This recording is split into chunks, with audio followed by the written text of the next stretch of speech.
Current or ex-theme park employees, what are some dirty secrets that most people don't know about? The park I worked at, the games were easier to win earlier in the day so that people would carry around the giant prizes and entice other people to play. Don't ever go in the ball pits. Little kids track all sorts of food and grime into the pit and regularly pee in there since they confuse it for a pool. The balls are only cleaned once a week. And even then they are just put in a net bag and hosed off. You just keep spraying until the water stops coming off ground. They are then air dried and not sanitized in any way. You just keep spraying until the water stops coming off ground. Former Six Flags employee. My park is the safest in the country because we call the rides down for rain. For vomit. For lost items. They could be obstructing the track. So if a ride is down, it's probably not for a mechanical reason. We even pulled an emergency stop while I was being trained on one roller coaster because a military official lost his military ID and was threatening my boss if we didn't go get it for him. If people knew how small that issue was, they'd be furious that we stopped the ride. I could individually control the speed of your go-kart. So if you were a dick to me, you were going to lose every race you were in. My friend in high school used to work at Hershey Park and one day we went together. When we ordered lunch, I was just planning on asking for a cup of water with my meal so I didn't have to pay an extra $5. My friend told me to ask the cashier for a cup of magic water instead of just a cup of water. I trusted this friend, so I did what she said. When I received my cup of magic water, I took a sip and to my surprise it was Sprite. So I got a free cup of Sprite with my meal that day. Worked a churro cart next to a large pond in the park. At night it was impossible to keep the bugs out of the cinnamon and sugar bin. About 8 years ago, I managed a whitewater rafting ride, the big donut tubes that can sit 6 people, as a side job while in college. One day, the water filter broke down. The managers kept the ride running for over 2 weeks anyway.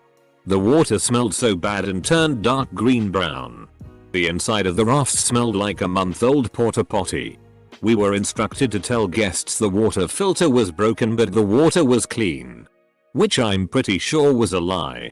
Thankfully, being a shift leader, I didn't need to go anywhere near the water. But I felt bad for my employees and the guests who rode despite looking obviously disgusted by the smell. A lot of scary, dangerous rides are operated by stupid teens. Source: as a stupid 16-year-old. Vomit, with no visible blood, is either cleaned up with a sawdust-like material to soak up the liquid and then swept into a dustbin or hosed off with a garden hose. The coaster seat or table is usually not sanitized or anything. So, you are sitting in dried vomit particles. My place used to say that any change cash lost on a ride was donated to charity. If they meant the charity of their employees' pockets, then they weren't lying. Quarters were the good ones to find, since it was rarely bills. My aunt and uncle work for Disney World. Apparently when someone pukes on a ride it's called in as a protein spill. We used to crank up the amount of salt in the fries and then build a soda stall next to it. Next we'd remove some of the paths to trap guests in the salty fries expensive soda area. We made a killing. Most theme parks avoid paying overtime because they are considered seasonal. Therefore they understaff and get employees to work 60 hours. Usually at less than stellar pay rates. That's completely legal though. As far as shady tea, the instances are few and far between because parks are cash cows and no one wants to FCK that up. At the water park I worked at, the pools had their pH levels checked constantly. 2 people's job was to wall around all day and continuously check the levels. The food is shitty at these places. But that is not a dirty little secret. I worked at the Fudgery in a Six Flags. It's technically a part of retail. So none of the employees have any food safety training. Which means the back is never cleaned properly, it had mold, and kids don't get new gloves after handling disgusting, sweaty money. I used to be in management for a small family-owned park in Utah. They hire lots of 14 and 15-year-old kids because they own a few cattle. Not exactly sure how this works, but I think technically they are considered farm hands, which allows them to work at a younger age than the usual 16. Since this place is one of the only employers in Utah to do this, they hire tons of the youngs. Disney has an underground tunnel system for workers in different areas of the park to move around so you don't see people dress up from any other area out of their place. Also, there's a color Disney uses in their parks that is the least detectable shade of green, so trash cans and stuff are basically hidden in plain sight. Former ride op who worked multiple major level parks. How often the ride crew members are hungover, possibly still drunk. You work with the same people day in and day out. You become family. Especially at the age when you don't have much responsibility other than gas in the car. All you're doing is partying. Park closes 10 p.m. By 11 p.m. you're shotgunning beers in your manager's backyard while the new kid is doing backflips off the roof of the house into the pool. That goes till 4 to 5 a.m. and you all have to be at work at 9:30 a.m. Good times. Also, the inter-park relationships. MTV should do a reality show on working at an amusement park. The amount of drama. Phantasialand. Germany, the Africans were all sent to work on the Black Mamba ride. Kinda embarrassing. Every morning the wave pool is crystal clear. When it's not, it's because of piss, sunblock, dirt, etc. I worked at Worlds of Fun. I passed all ride operating tests without actually being at the ride itself or even seeing the panel. Since I passed the tests, I could then operate any of the rides at any point during the season, even though I realistically did not know any of the rides. Disney World has bed bugs. There's an actual code for them. I want to remember code 206, maybe, and they've been found all over the resort rooms. Makes sense. But also on the rides. Epcot is especially bad for bed bugs. The code is 724. Listen for context. Have a magical day is frequently used as go FCK yourself. How gross the food is. Overpriced and frozen. Dropped on the floor and picked up with unwashed hands. I worked in the in-park subway, and my manager made me wash off moldy tomatoes to serve to customers because she forgot to order fresh food. We're officially out of bought license plates. Attention Marge Simpson, your son has been arrested. Attention Marge Simpson, we have also arrested your older, balder, fatter son. Kids poop in the wave pool constantly. All we do is clear it out for 10 minutes and then let people back in. Former park ops at a Florida theme park here. My job was to do custodial work in the bathroom and pathways, sweep, take out trash, hose, etc. Of my designated section while occasionally getting assigned theater duty. That $15 meal that you just paid for in the restaurant? Yeah. The employees can get all of that for $2 or $3. Just depends on the items. Theme park food is definitely way overpriced for guests. If you complain enough, you will get what you want. And the theater hits capacity. I can't let anyone in. You can give me a sob story about how you traveled all the way from Antarctica for all I care. The second that you mention wanting to talk to a supervisor, I have to get them. 9/10 times my supervisor will let you through the show no problem. Just to keep you happy. I, on the other hand, will be slightly annoyed, but that's how things work in theme parks. There are plainclothes security officers walking around the whole entire park. You probably don't even notice.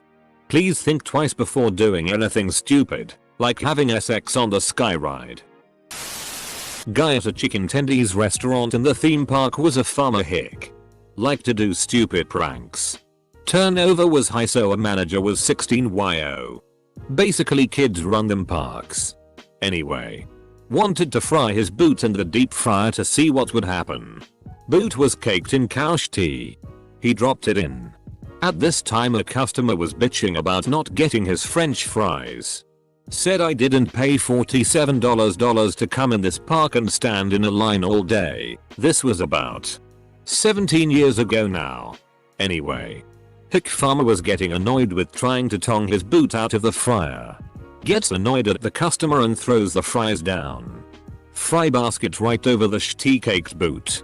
Cooked until golden brown and served up to the customer. That was my first day working at the park and my last day in food services. Forever. To this day. If I'm ever dragged to the park for whatever reason I always avoid that chicken restaurant. I very briefly worked at a theme park in southern Indiana. I was training to be a ride operator in the little kids section. Canoe Pond was my area. It was actually a really good park and there weren't a ton of things I saw in my short time there that could be considered a dirty secret. The biggest scandal was that the performers of stage shows, who would have to perform no matter what, would leave dirty lines if no one was there, even though you could kind of hear them from outside the performing area. There were also lots of concern about the Thanksgiving meals being really old. Because no one was buying them. I worked at Disney World and at Universal. I wish I had dirt to share. But both companies were on the up and treated guests with care and provided workers safe environments in which to do their jobs. What I can share for those interested. Mangers get paid very little. But stay on for the love of job. People in charge of rides instantly hate anyone who stands up when they're clearly not supposed to. You ruin our days by doing so. Jackasses. Blink twice if Mickey is holding a gun to you. I worked for an amusement park in Ohio for 2 summers and the worst things I've seen are for the foods department. I personally watched a box of frozen fries for one of the food stands fall off a pallet, get semi-crushed by the forklift tire, get thrown back into the pallets to be served. They also had their entire food warehouse get closed down for a better part of the summer because of a bird infestation. The company salvaged what they could and threw it into refrigerated trailers to be served from. The summers I worked there were great. Exhausting and probably borderline illegal for the open-close shifts. They had people working going from 7-8 am to maybe 12 am or later. I wouldn't give up the friends I made there, but it could have definitely been better. We don't get paid overtime. We can work anywhere from 12 to 16 hours a day. And there's a special exception in the US labor code that says that theme park employees don't need to be paid overtime if they're a seasonal employee. And it just so happens that theme parks mostly hire seasonal employees.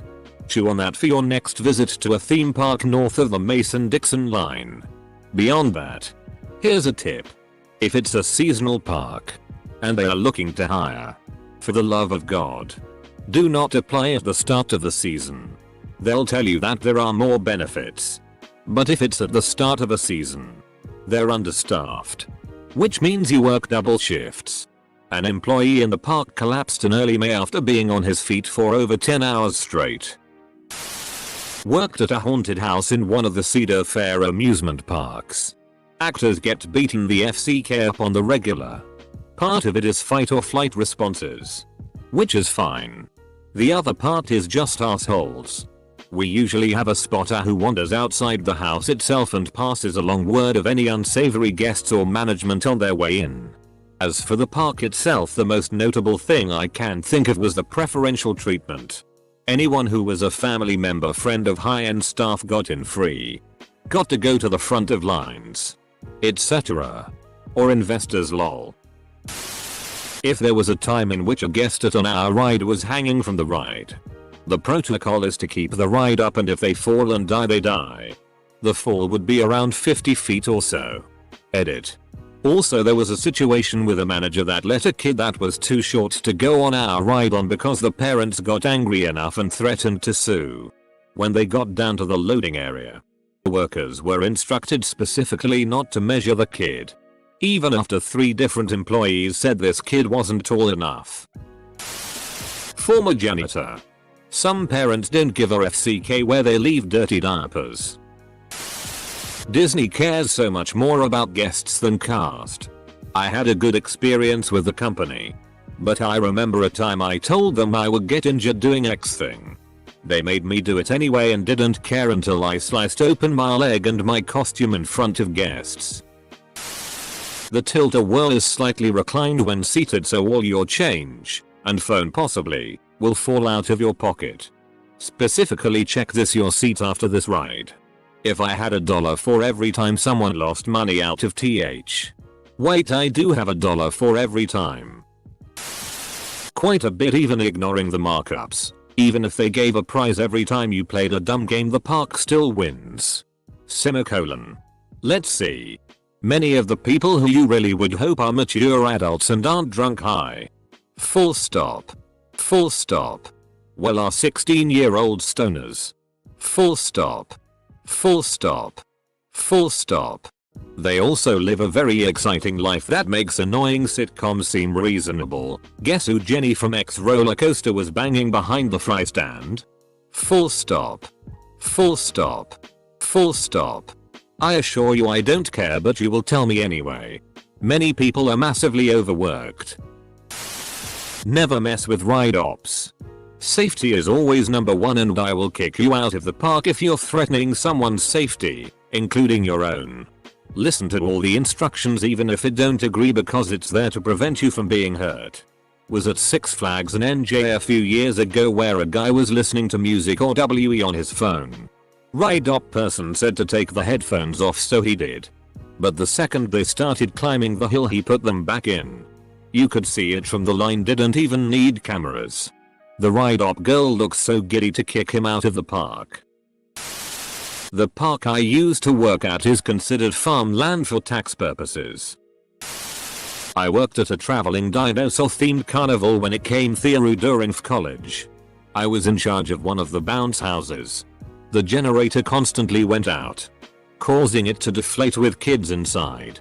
This was a large bounce house and a child could easily have been smothered. Once a child bled all over the inside. I mean, it was everywhere. All they did was clean up what was visible from the outside and told me to open the ride back up.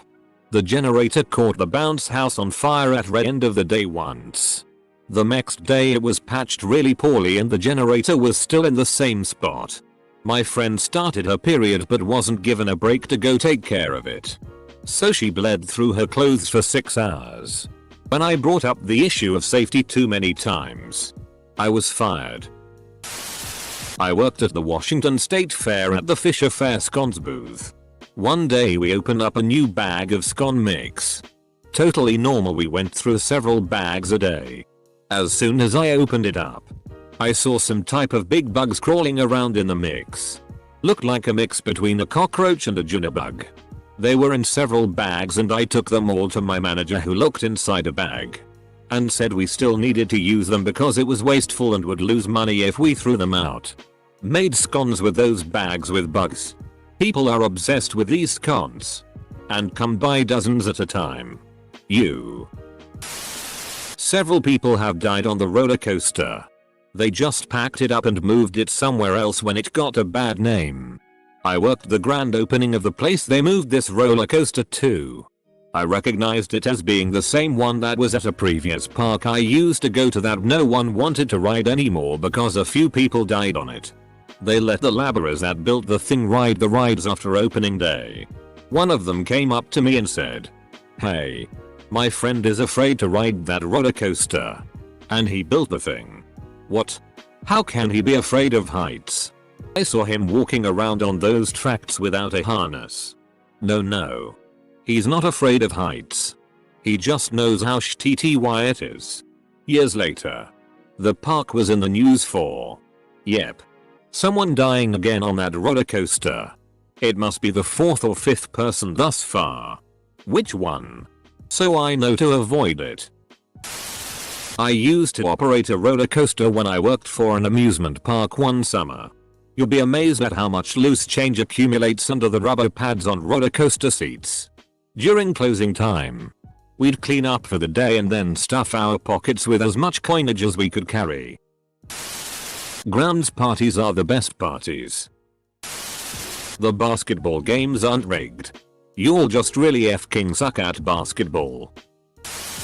IDK if this counts, but I used to work at Red Rocks Amphitheater and guess what?